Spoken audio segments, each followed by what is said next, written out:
요한은 낙타털 옷을 입고 허리에 가죽띠를 띠고 메뚜기와 석청을 먹더라. 아멘. 우리는 이 성탄절을 기다리는 기간 중에 있습니다. 이 기간 동안 우리는 우리를 위해 이 땅에 오신 그 예수님이 어떤 분인가, 그것을 더 깊이 생각해보고 알아가는 그런 기회를 삼아야 하죠.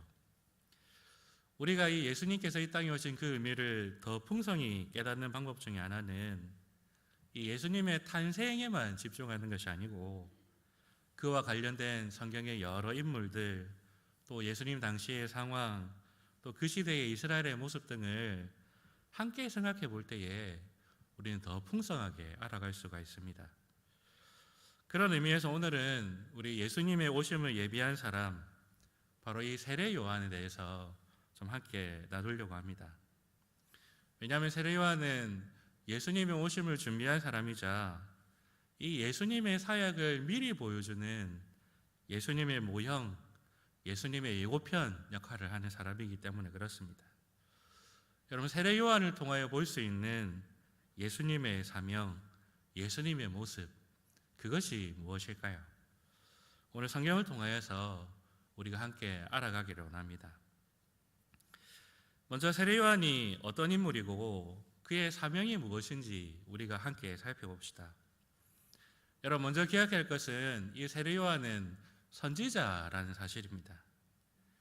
세례 요한이 선지자라는 것을 기억할 때에 우리는 세례 요한의 모든 것을 아주 세세하게 꼼꼼하게 살펴보아야 할 필요가 있습니다. 왜냐하면 선지자는 그 사람 자체가 하나님의 말씀이기 때문에 그렇습니다.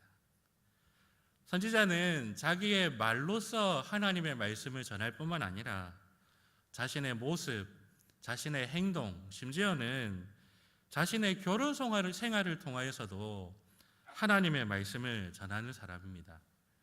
말 그대로 선지자는 그 존재 자체가 하나님의 말씀인 사람이죠. 예를 들면 이 구약의 이사야 선지자는 자기의 말로도 하나님의 말씀을 전했지만은 이사야 20장에 보시면 하나님께서 이렇게 이사야에게 명령하십니다. 이사야야, 3년 동안 벗은 몸으로 신발도 신지 말고 저 이스라엘을 돌아다니라, 이렇게 명령하시죠. 그리고 실제로 이사야는 벗은 몸으로 3년 동안 이스라엘을 막 돌아다닙니다. 이것은 애굽을 의지했던 그 당시 북이스라엘이 결국 이렇게 심판과 수치를 당할 것이다 라는 것을 미리 보여주는, 바로 이 행동을 통하여 보여주는 하나님의 말씀이었던 것이죠. 심지어 호세아 선지자는 결혼생활 자체가 하나님의 말씀이었습니다. 음란한 아내의 고매를 끝까지 놓지 않고 어쨌든 신부로 삼으려 하는 이 호세아 선지자를 통하여서 영적 음란에 빠져있는 이 이스라엘을 끝까지 놓지 않으시는 그 하나님의 사랑을 말씀하시는 것이죠. 이처럼 여러분, 선지자는 그 존재 자체가 하나님의 말씀인 사람입니다. 그러므로 이 구약의 마지막 선지자인 이 세례 요한은 그가 전하는 말뿐만 아니라 그의 모습과 행동, 그 존재 자체가 하나님의 말씀이라는 것을 우리는 먼저 알아야 하겠습니다. 오늘 본문 6절은 세례 요한의 모습을 우리에게 이렇게 소개합니다. 요한은 낙타털 옷을 입고 허리에 가죽띠를 띠고 메뚜기와 석청을 먹더라. 이 구절 역시도 단순히 세례 요한이 무슨 옷을 입었고 무슨 음식을 먹었는지 소개하는 것이 아닙니다. 이것을 통하여서 하나님께서는 말씀을 주고 계십니다. 바로 세례 요한이 어떤 사람이고 어떤 사명을 받았는지를 우리에게 소개하고 있는 것이죠. 먼저 세례 요한은 이스라엘 사람들이 일반적으로 입었던 이 배옷, 세마포 옷이 아니라 낙타의 털과 가죽으로 된 옷을 입었습니다. 이 복장은 누군가를 탁 떠올리게 하는 복장이지요. 여러분, 이 복장은 누구를 떠올리게 할까요? 바로 구약에 나오는 엘리야 선지자를 떠올리게 합니다. 열왕기하 1장 8절에 보시면 이 왕의 신하가 엘리야를 만납니다. 그래서 만나고 나서 그 엘리야를 보았던 그 장면을 왕에게 보고할 때 이렇게 보고하죠. 그는 털이 많은 사람인데 허리에 가죽띠를 띠었나이다. 이렇게 보고합니다. 바로 이 세례요한이 입고 있는 이 옷은 바로 이 선지자 엘리야를 그대로 재현하고 있음을 우리는 알 수가 있지요. 그리고 이 세례요한이 입고 있는 이 옷은 또한 이 말라기 선지자의 예언을 떠올리게 하는 말씀이기도 합니다. 여러분 성경을 한번 찾아보겠습니다. 구약성경 제일 마지막 우리 말라기 4장입니다. 말라기서 4장 5절과 6절 말씀을 한번 우리 찾아보겠습니다.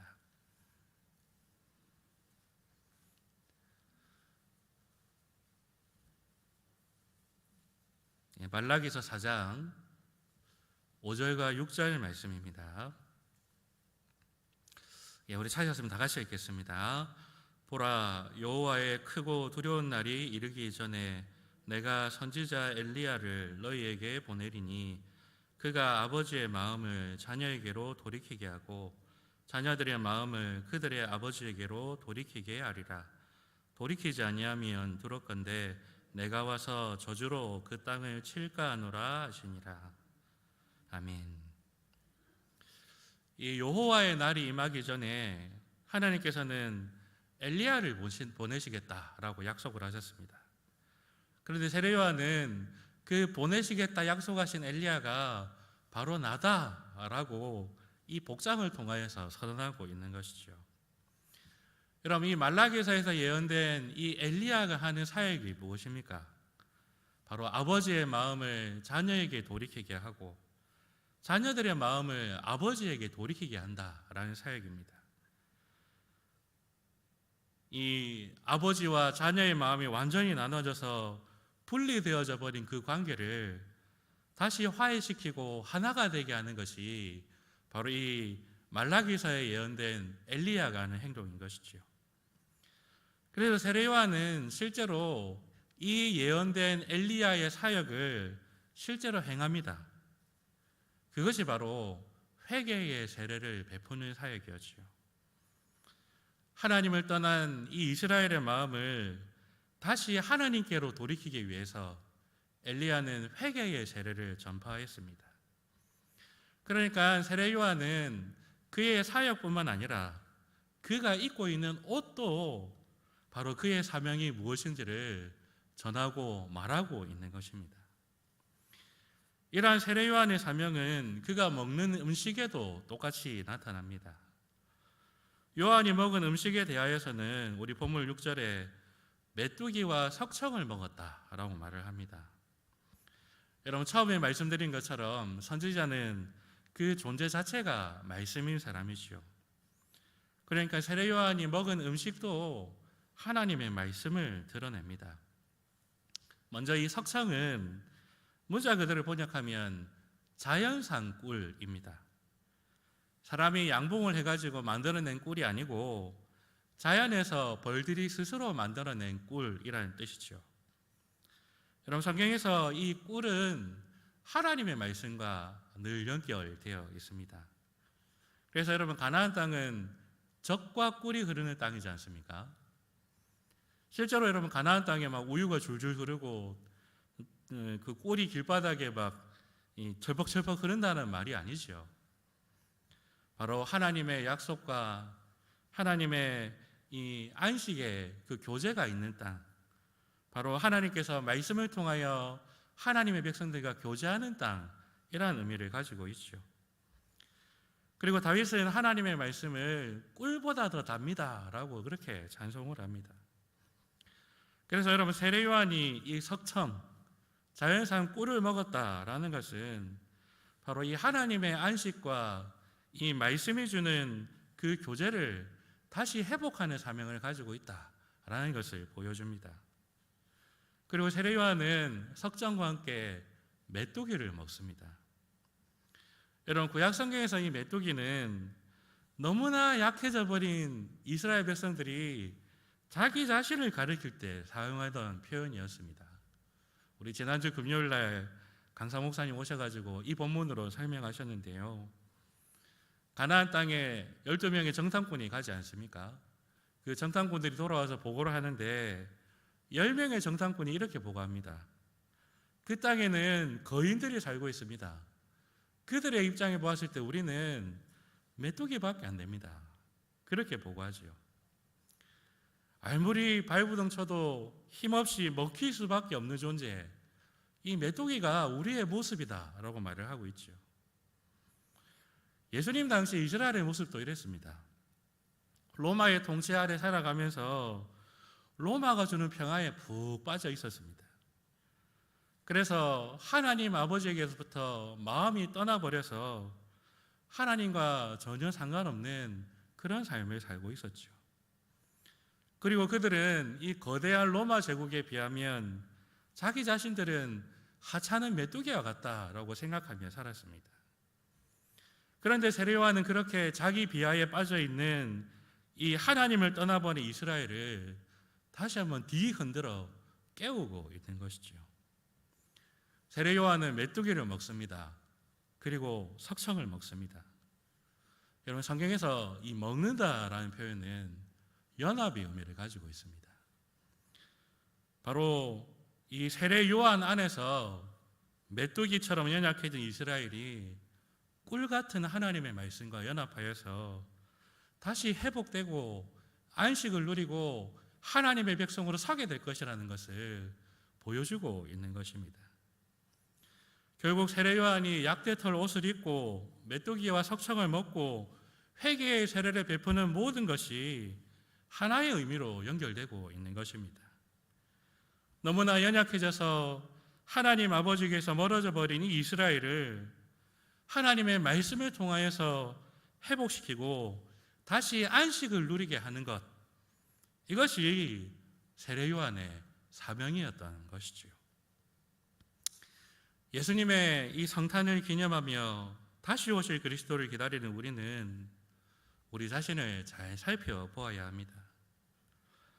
여러분, 혹시 우리는 우리의 모습이 메뚜기와 같은 모습이 되어 있지는 않습니까? 이 세상이 주는 것에 마음이 취해버려서 우리 아버지에게로부터 마음이 떠나 있는 상태는 아닙니까? 혹시 우리의 모습은 이 예수님 오시기 직전의 이스라엘 모습과 많이 닮아 있지는 않습니까? 여러분, 우리의 마음, 우리의 중심을 한번 점검하고 돌아보시는 저와 여러분 되시기를 바라겠습니다. 이처럼 세례요한은 이스라엘을 말씀으로 회복하는 사명을 가지고 있었습니다. 이 사명을 위해서 세례요한은 열심히 회개의 세례를 전파했지요. 그런데 이 사역에는 분명히 한계가 있었습니다.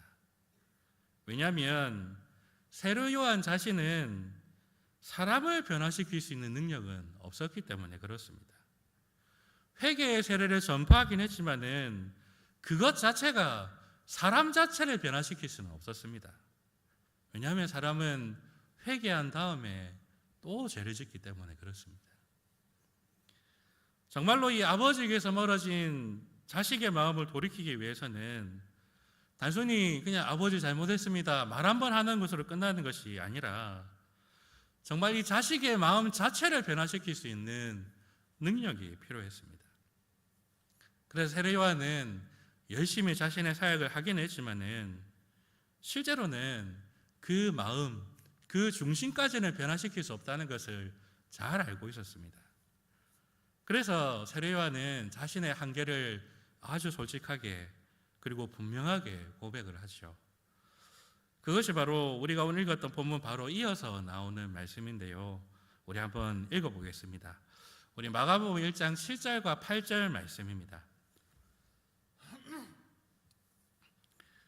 오늘 본문 바로 뒤에 있는 마가복음 1장 7절과 8절 말씀, 우리 찾으셨으면 다 같이 읽겠습니다. 그가 전파하여 이르되 나보다 능력 많으시니가 내 뒤에 오시나니 나는 굽혀 그의 신발끈을 풀기도 감당하지 못하겠노라. 나는 너희에게 물로 세례를 베풀었거니와 그는 너희에게 성령으로 세례를 베푸시리라. 아멘. 자신이 할 수 있는 것은 물로 세례를 베푸는 것이 전부라는 것입니다.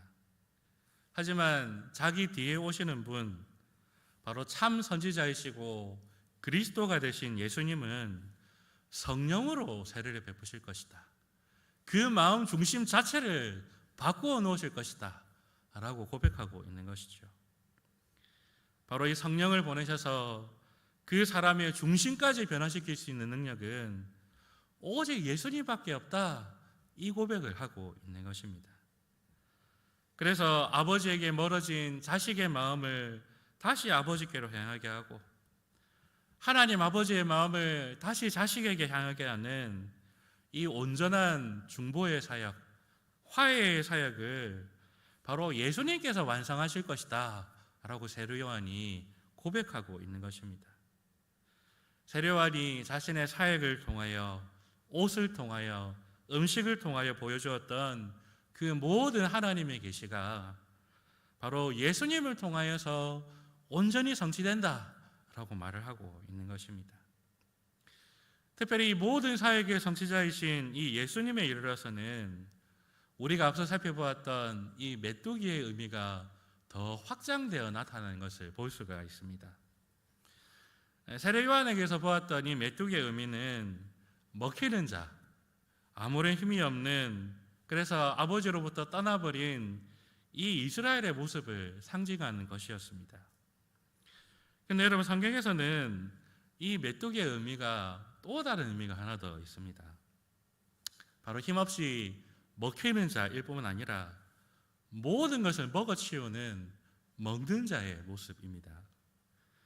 특히 선지서에 보시면 이러한 메뚜기의 모습을 자주 발견할 수가 있습니다. 바로 선지자들은 이스라엘에 쳐들어와서 모든 것을 파괴하고 약탈하는 그 이방 군대의 모습을 이 메뚜기로 상징해서 표현하고 있죠. 선지자 이사야는 이방 군대가 이스라엘의 성벽을 넘어서서 침공해 오는 장면을 메뚜기가 뛰어오르는 모습으로 표현하고 있습니다. 그리고 예레미야 선지자는 말을 타고 이스라엘 안으로 막 쳐들어오는 군대의 모습을 메뚜기 떼가 막 달려드는 모습으로 그렇게 소개하고 있습니다. 특히 요엘서를 보시면 요엘 선지자는 이 이방 군대를 계속해서 메뚜기와 황충으로 그렇게 표현하고 있죠. 그래서 이 선지서에서 보여주는 메뚜기의 모습은 아무런 힘이 없이 먹히는 자가 아니라 모든 것을 먹어치우는 이방 군대의 모습을 상징하고 있는 것입니다. 그런데 중요한 것은 우리 예수님은 이런 메뚜기조차도 먹으신다라는 것입니다. 이방의 군대조차도 예수님 앞에서는 아무것도 아니기 때문에 그렇습니다. 모든 것을 먹어치우는 이 메뚜기 떼조차도 예수님은 먹어치워버리십니다. 왜냐하면 이 땅에 오신 예수님은 온 세상의 참된 왕이시기 때문에 그렇습니다. 이스라엘을 먹어치우려는 이방의 권세, 이방의 군대마저도 예수님 앞에서는 아무것도 아닌 그냥 메뚜기에 불과해 버리는 것이죠. 그런데 중요한 것은 이 예수님 안에서 이방의 군대, 이방의 나라가 꿀 같은 하나님의 말씀과 연합합니다. 하나님의 나라를 무너뜨리고 하나님을 모르고 살아가던 이방인들이 하나님의 말씀으로 변화되어서 예수님의 제자, 예수님의 교회가 되는 것이죠. 바로 이 세례 요한보다 더 확장된 하나님의 나라를 우리는 예수님을 통하여서 보게 되는 것입니다. 예수님의 회복 사역은 이스라엘의 회복으로 끝이 나지 않습니다. 예수님의 중보와 화해의 사역은 이스라엘을 넘어서 온 세상으로 뻗어나갑니다. 연약한 메뚜기와 같은 이스라엘이 세례 요한 안에서 하나님의 말씀과 연합되었던 것처럼 이 이방 세상, 이방 군대와 같은 이 온 세상이 예수 그리스도 안에서 하나님의 말씀으로 연합되고 새로운 하나님의 백성으로 일어나게 되는 것입니다. 이 사역을 통하여서 이 메뚜기와 같이 하나님을 알지 못하는 이 세상의 백성되었던 우리가 예수 그리스도의 복음과 연합하여서 하나님 나라의 백성이 된 것이죠. 바로 하나님과 세상 사이의 중보가 되시는 이 예수님을 통하여서 일어난 일인 것입니다. 하나님과 원수되었던 우리가 하나님을 아버지라 부르고 하나님을 가까이 할 수 있는 것은 바로 우리를 위해 이 땅에 오신 예수님을 통하여서 일어난 사건입니다. 예수님께서 이 땅에 오시지 않았다면 우리는 지금도 여전히 하나님과 상관없이 하나님 나라를 회방하는 이 메뚜기처럼 그렇게 살았을 것입니다. 메뚜기와 석청을 먹었던 세례 요한의 사역은 예수님 안에서 비로소 성취되고 온 세상을 향하여 확장되었습니다. 메뚜기와 같은 우리를 하나님의 말씀으로 변화시켜 주셔서 하나님의 자녀의 자리로 우리를 인도해 주셨습니다. 바로 그것이 예수님께서 베푸신 은혜임을 기억하며 그 은혜에 감사함으로 찬송하는 우리가 되기를 소망합니다. 그리고 더욱더 이 꿀과 같은 하나님의 말씀과 깊이 연합하여서 날마다 우리 아버지께로 우리의 마음을 돌이키는 자가 되기를 소망합니다. 이 성탄의 기간이 더 깊이 말씀과 연합해서 더 깊이 하나님의 아버지와 화평을 누리는 그러한 기간이 되기를, 그러한 우리가 되기를 간절히 바라겠습니다. 우리 다시 기도합시다.